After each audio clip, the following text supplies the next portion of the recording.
Hi, my name is Alina Nuniwal, and I will be teaching you about commas today. A lot of people struggle on commas, and so first let's find out what commas are. Commas are punctuation marks used to indicate pauses in sentences, separate items in lists, and mark thousands with very large numerals. I know, that was a lot to take in. But calm down. I'll explain everything to you sooner or later. A lot of people don't appreciate the importance of commas. But seriously, commas can save lives. Commas are helpful because they help you understand the sentence better. When you are reading something, you can't hear the voice of a person reading it to you, unless you're psychic or something. But anyway, if you can't hear the voice, there can be some miscommunication. By separating different elements of a sentence with commas, misunderstandings will be cleared.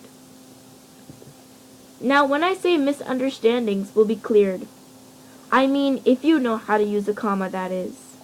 If you don't, then don't freak out. I can explain it to you. Here are 4 main ways commas are used and/or applied. Number 1. To separate phrases, clauses, or words. Number 2. To separate adjectives when more information can be inserted between them. Number 3. To separate dates, places, and places names. Number 4. To surround the name of a person, a degree, or a title. First, let's talk about how commas are used between words, phrases, and clauses.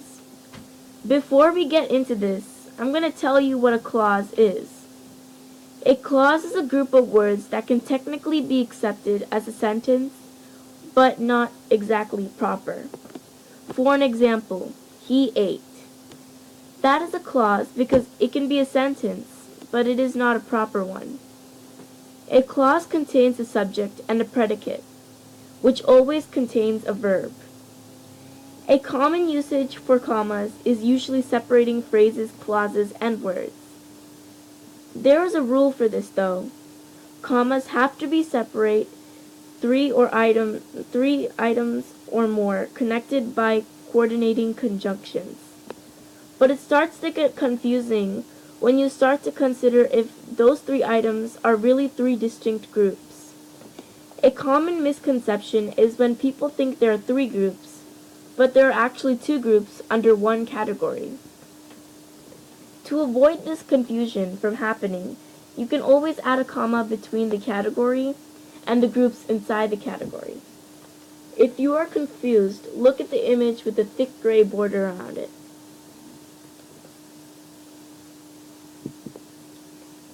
Next, let us talk about the interrupters. Interrupters need commas to break the flow. Without commas here, the sentence will feel unnatural. An important factor is that when interrupters are taken out of the sentence, it should still make sense. Sentences are not the only things commas are used for. Commas are used in dates and places names. Commas are also used for formality and addressing things such as degrees, titles, and even the name of a person. The inappropriate placement of commas is called a comma splice. This is a common mistake with people who use commas. They think that putting a comma between everything will just automatically get connected. But if you put a comma where a period needs to be, it is still a run-on. Let's move on to things you need to know about commas. When in doubt, just leave it out. When you are questioning about having the comma or not, just don't put it in. You probably don't need it. The Oxford comma. The comma before the last conjunction of a sentence is the Oxford comma. Keeping the Oxford comma has always been a debate. People professionally use the Oxford comma, and it can kind of cause a misunderstanding if you don't use them. Quiz time.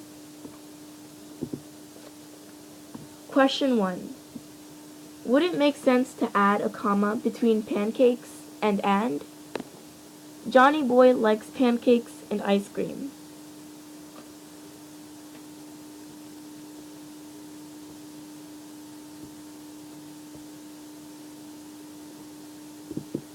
The answer is no. The sentence is fine the way it is. Question 2. Which sentence is written correctly? A, B, C, or D?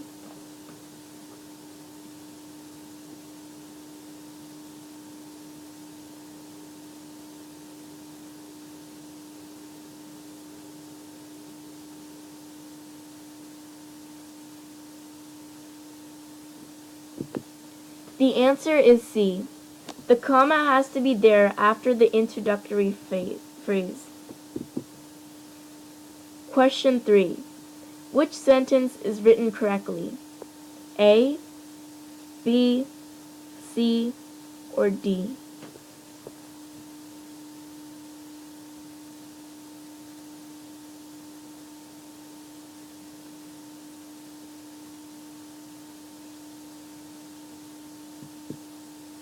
The answer is A.